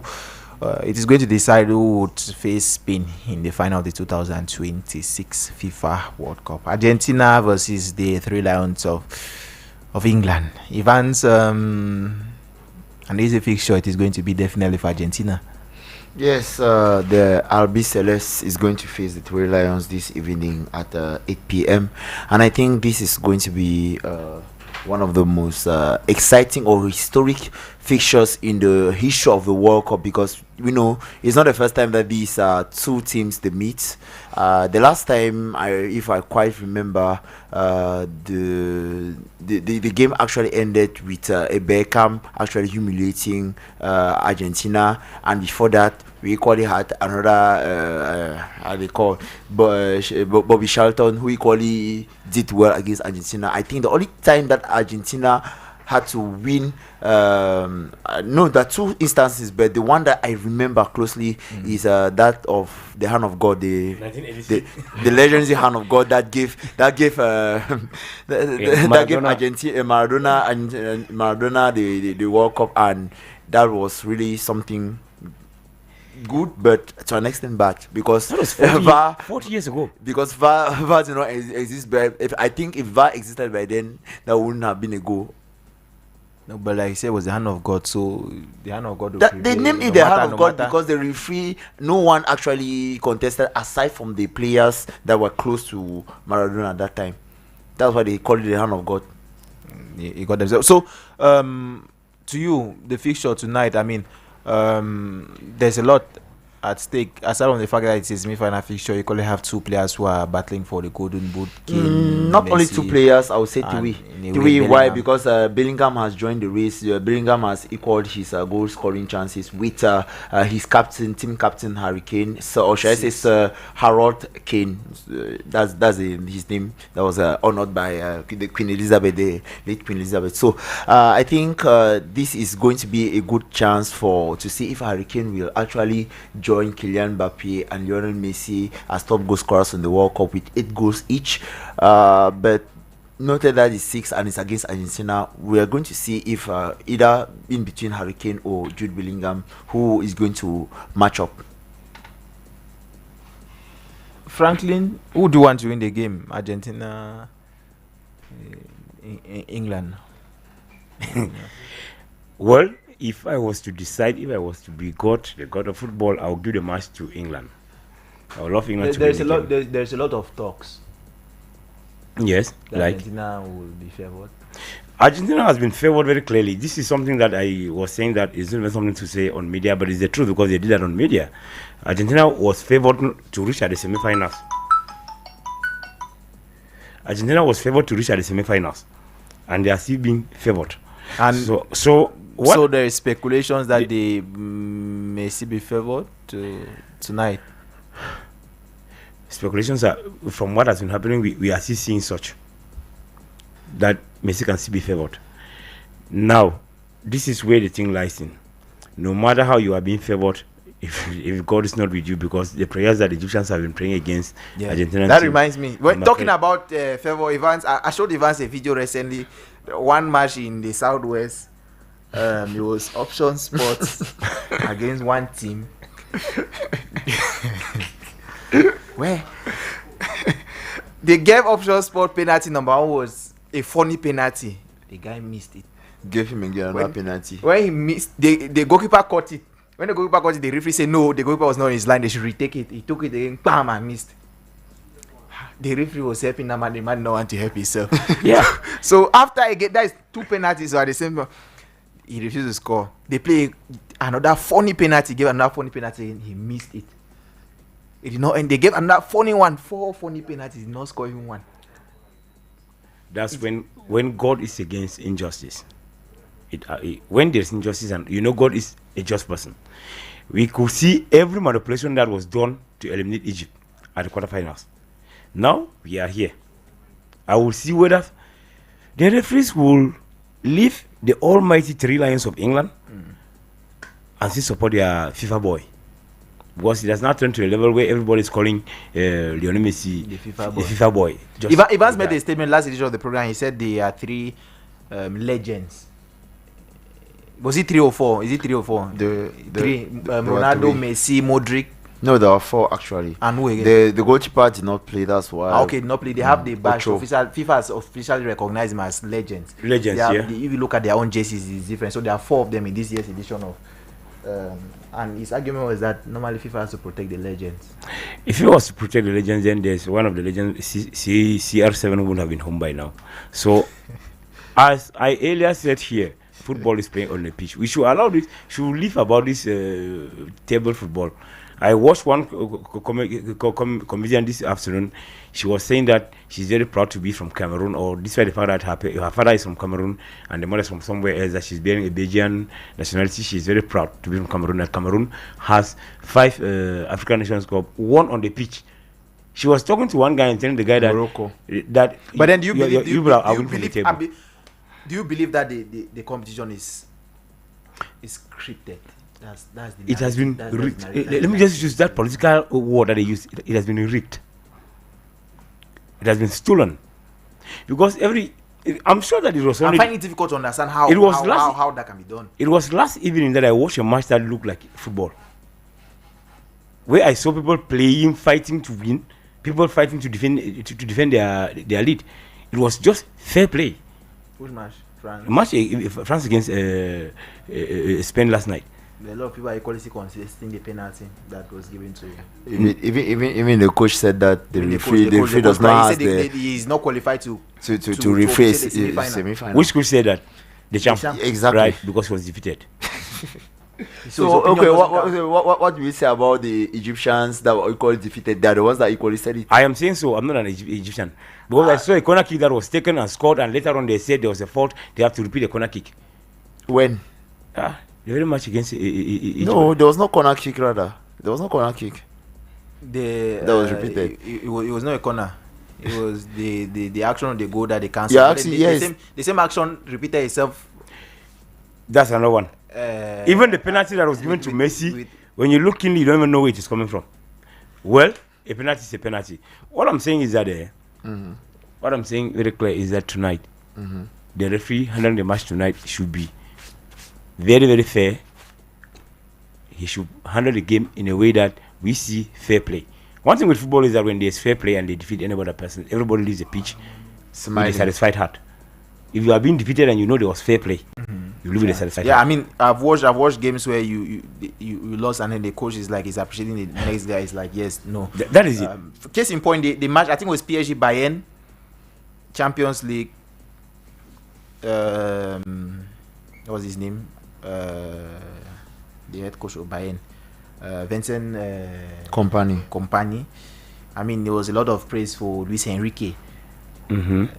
Despite the fact that he lost, I mean, he praised the football. He himself, he liked the football. Like there was no, but now this competition, the comments, it keeps coming. First of all, when they did the draws and then Argentina had to be on the other side of the bracket and facing just those African teams, it brought a lot of fury. But anyways, those are just comments, because personally I don't know. But Evans, going back to yesterday's game, would you equally cry foul? For the penalty or for the officiating? To me, the officiating was okay, because if you had to actually look at the number of instances that would have been red card, I mean, against France, there were so many. I mean, let us take the case of Adrien Rabiot. He was already booked a yellow card, right? Yeah. He did a gross foul on Fabian Ruiz by smashing his back leg. Yeah. There was no card given. The referee just blew the foul and the match continued. Let us take the case of this other guy. I'm assuming that if that was an action done by Messi, like what? Even Michael had so many instances that he could have been given a yellow card. A yellow card, but he was not given. Same thing with the Spanish. Cucurella had a yellow card, right? There was a bad charge on Michael Olise. Yeah. That would have been a card he did not give. So it's just to make you understand that the referee yesterday was very balanced. Very balanced in what sense? Because he evaluated both sides. For instance, if he leaves a foul here, he leaves it the other way, straight. Even the penalty was clear, neat penalty. Why? Because if Yamal would have not maybe touched the ball, that wouldn't have been a penalty. But Yamal, because he touched the ball before he could receive a kick, that is a penalty. Now I want to look at the game. Heading to the game, what do you expect? I mean, this was a game that was storied to be best attack versus versus best defense. Best defense, but it didn't look so in the end. Brian, to me, many people who asked me yesterday that what do you expect about this game? I was just frank with them. I told them that France is going to go back home. I was serious. That's because you don't like France. Or probably France was a potential. Aside from not liking France, look at the statistics. To kick out Argentina. Aside from not liking France, look at the statistics. Okay. Statistics speaks for themselves. That's France have met. Since 20, the last 10 games. No, not 10. I look at 3. The last 3 games. Since for the last 3 games for Spain, it is a 5. It is a 3-on-3. For France, it is a 0-on-3. Look at the periods. France has met Spain during the semi-finals, right? During the semi-finals, what happened? They were being booted by Spain in Euro. Yeah.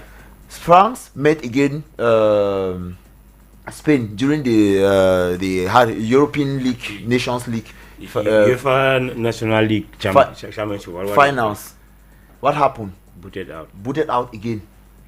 Now this was another semi-final game again, but this time for the World Cup.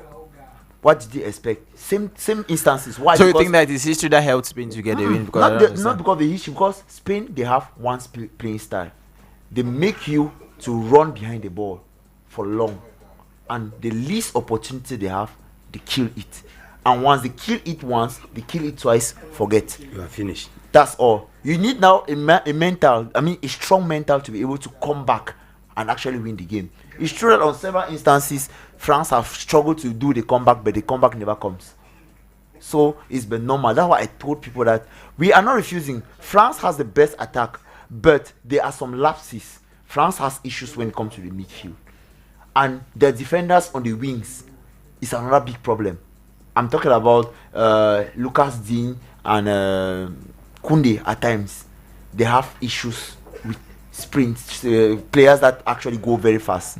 If you put a Kylian Mbappé, for instance, to play against Lucas Digne, of course, Kylian Mbappé will score easily. If you put, I think the only defender that could withhold Yamal and maybe how they call this guy, Ferran Torres and the others, that actually know sprinting, was Saliba. What happened to Saliba? He got injured. And what did you expect? A goal came. After the goal, another one came. And there was even another goal that the referee had to reject, Yamal's goal. But that was a goal. When we look at it keenly, yes, that was a goal. Despite what the VAR wanted to make it to also understand. I'm not saying the VAR, the offside line technology wanted to make us to understand.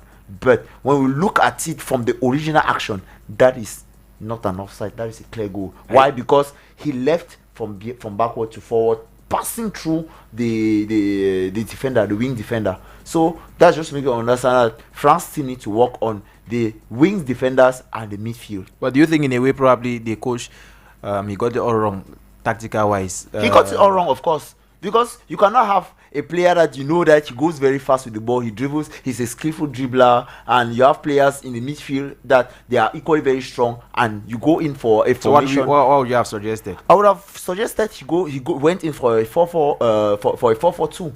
Why? Because you have two strikers that can play as 9 shirt, and they play as 9 shirt in their various clubs. I'm talking about Kylian Mbappé and Ousmane Dembele. Then you flood the remaining lines with midfielders, and you will see he will have won the battle in the midfield, because for Spain is that once you win their midfield, they are vulnerable. But if it's that you cannot win the battle against Spain in the midfield, forget. The defense line is always very strong, because this is one of the countries I've always admired when it comes to defense. Spain, they have one of the toughest defense for over the years. For over the years that I've seen Spain. That's why they always focus their strength on the midfield, because they know that the defense, they don't need to worry, and maybe they attack, but their heart is the midfield. Once you win the battle in the midfield, now you will be looking for another solution to cross past their defense. So definitely we are looking on now to Sunday. After today, we are looking on to Sunday. Yeah. England versus Argentina. To you, who has a better chance at progressing? The next is England has not really showed their colors in this competition. I I don't know why people are underestimating England. I don't know, because these are some of the things that always come. And I said it even in the match against France versus Spain. I said we should not underestimate Spain. Or we should not underestimate France.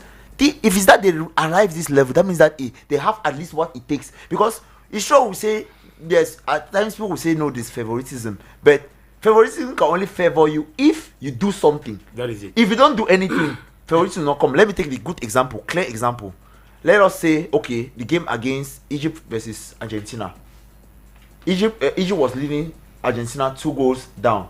If Argentina would not have done something to equalize, they would not have had small chances to even score, and even a small chance of the penalty. What happened? He missed the penalty, and that would have given a 1-1, right? But he missed it. Where did the goals now come from? Later on, towards the 80-something minute, to show you how, to tell you that the Egyptians thought they were already into the next round. The dangerous 86 minutes. And that's why they lose guard, as they always say. Same thing with the other African teams. That's what we have been seeing throughout this World Cup. Once you lose your guard towards the end, forget it. You are going to lose the match. Even if you are leading 5-0, they can equalize it at the twinkle of the blink of an eye. They can equalize it at any time. And that's one thing that this World Cup have shown us. Teams that are into this World Cup, they have that goal scoring ability. And when you leave them the least opportunity to score, they will hammer it. And that's what we have seen. So I would not actually say England does not stand a chance against Argentina. They have a very good attacking compartment. They're almost like France. Very good attacking compartment, and they equally have a midfielder that can equally substitute himself as a striker. I'm talking about Jude Bellingham. He has the ability of being at the midfield and at the attacking compartment at the same time. That is only a surplus. It's true that defense is really very weak, because I won't really say that defense is strong. They are weak. That's the truth. But if we have to take just the efforts of the midfield and the attack, I think England, the Three Lions, they can win Argentina. Whereas on the other hand, Argentina, they have really not really a very good defensive compartment, but looking at their mental, looking at their midfield, that they have a good defensive midfielder. I'm talking about Paredes, I'm talking about Rodrigo De Paul, and even McAllister. These particular players can equally substitute themselves, become forwards, and score goals. We saw it with Paredes. We saw it with Romero, a defender that goes and scores forward. We saw it with a lot of players. And equally, when they have a Messi that creates chances for them, how will you not tell me that they will be favourites? But we should not underestimate anything at this level, because anything that reaches this level, that means they have at least something that it takes to be at the semi-finals. So what's your prediction? Who goes through? Normally I will go for Argentina. It's not hidden. It's not hidden. So I will normally I will normally go for Argentina, but I will tell you, England can still create surprises just like Cabo Verde. One thing before you go to who is making it through based on your prediction. What I'm foreseeing is that the 1986 finals will repeat itself. That is Spain against England, and the third position will repeat the 2022 finals, France against Argentina. So revenge all over. Yeah, the thing will just be like that. Okay, thank you very much, gentlemen. We have unfortunately reached the end of our time here in the studio. Just time for us to leave for our next program to come in. Next, we're going to be having Jeunesse et Éducation, an educational program presented by Bertrand Bois. Good afternoon, gentlemen. Merci, bon après-midi à vous. Bon après-midi à votre panel. Mais qu'est-ce qui s'est passé en France? Bon, la France était largement en dessous de la moyenne, ça il faut le reconnaître. Personne n'est sorti du lot parmi les 11 joueurs et même les remplaçants. En fait, psychologiquement, les gars étaient atteints et sur le terrain, ça donnait peu. So, Jeunesse Éducation. Jeunesse Éducation, nous allons donc nous intéresser à, n'est-ce pas, cette flambée des prix des frais de scolarité. Qu'est-ce qui peut être à l'origine? Est-ce que les promoteurs d'établissements scolaires se soucient-ils encore des parents, ou alors ils investissent uniquement pour renflouer les comptes bancaires. Nos experts, nos invités apporteront des éléments de réponse, tout comme les auditeurs pourront également intervenir. You've gotten it from him, ladies and gentlemen. Thank you very much for keeping glued, and I invite you to stay glued to the next program which is coming up immediately after me. Goodbye.